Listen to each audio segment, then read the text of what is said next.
नाज़रीन, धरती टीवी पारां बाशो सिंध रोशन मुस्तक़बिल जी ज़मानत जे सिरिहे सकाफ़ती ॾियारो मल्हाइण वारे ऐलान खां पोइ उॾेरो लाल में सकाफ़ती तक़रीब कोठाई वई। इन हवाले सां ॾिसूं था उॾेरो लाल मां फज़ल बलोची हीअ रिपोर्ट।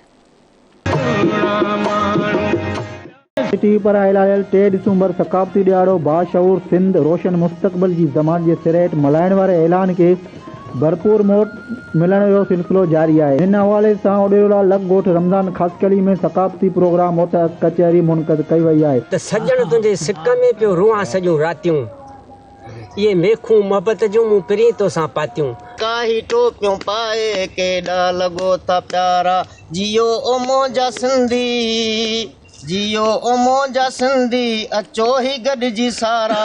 सिंधी जे ॾियार जे लाइ माण्हुनि खे उजागर कयो था, माण्हू सुञाणो कयो था, पर अल्हम्दुलिल्लाह सिंध पहिरीं खां काफ़ी शऊर अची वियो, माशाअल्लाह हींअर सुजाग थी वई आहे। ॾियारो ईंदो आहे असां उजरकूं टोपियूं ऐं माल खे सिंगारींदा आहियूं ऐं असांजी जेका वॾाई ख़्वाहिश आहे त सिंध जी सकाफ़त असीं अञा वधायूं।